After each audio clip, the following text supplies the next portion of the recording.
We're here podcasting with Mr. All-World Stuart Peary and the man, the myth, the magic, David Falgout. Today we are going to discuss a little Rice baseball Duster edition.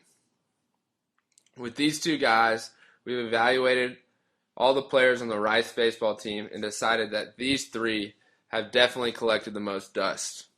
I'm going to discuss my personal favorite Duster on the Owl squad. We like to refer to him as the Sloth. The Sloth is formerly known as Derek Hamilton, a true Brazoswood product, a shortstop and a swift-moving character. He loves to eat Mama's oven, and he loves to take Mrs. Sloth on dates. Mrs. Sloth is a big supporter of the Sloth. We don't understand why the Sloth is always tired, but that's why he got his name. He kind of reminds us of the Sloth in Ice Age. He kind of looks like him. He moves slowly, but efficiently, and he makes all the plays. The Sloth has been quite efficient for the Rice Owls. He's hitting .280 with 37 hits and 15 RBIs. With a great fielding percentage. I would put the Sloth as my number one Duster. Now, Mr. All-World is going to discuss who his favorite dust collector of the Rice Owls really is. Okay, my pick is not going to surprise many of you people out there. A lot of y'all probably would agree with me when I say that Anthony El Burro Rendon probably is the biggest duster out there. I mean, Let's run through his dusterish season, and we'll start with the summer.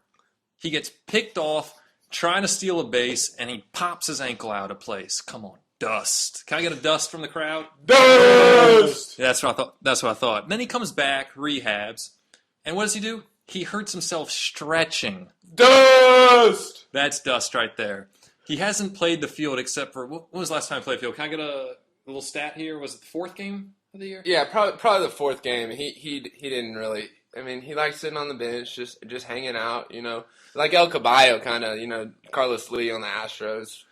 All right, he got hurt stretching, doesn't even play the field. Let's talk about batting. All right, I could stand at the plate, put the bat on my shoulder, take 4 pitches, and trot to first base. That move right there is dust. Can I get a dust? Dust! Also let's talk about stats. In the beginning of the year, I had a bet with my 2 roommates that if they gave me Jeremy Rathjen plus 12 home runs, I would give them Anthony Rendon, and we would see who had the more home runs at the end of the year. Rathjen hasn't played in a month. He's out for the season, and it looks like Rathjen's still going to win this bet. 3 home runs? What is that? Let's not mention that Rathjen almost has as much RBIs as Rendon right now, and he hasn't even been playing for a month. 21-18. Come on, that's dust right there. Dust! All right, I want to turn it over to my main partner, my duster prodigy. He is getting a PhD in studying dusters right now. He's at the academy, Mr. Falgout. Yeah, and I'm just applying some of the lessons I've taken in my studies for the PhD. And when it came to choosing a duster, I really, first of all, like to look at the habitat of the duster, and occupying home plate seems to be the natural, attractor of the duster, which is why my pick was Craig the Man Manuel. And, being in the home is involved in a lot of dust, but I got to say, you won't see him kick up any dust on his way to first because he's running about a 10 flat. And dust! It's got to be a record for some kind of a little girl. But well, what animal would he run, like a penguin? Does he waddle?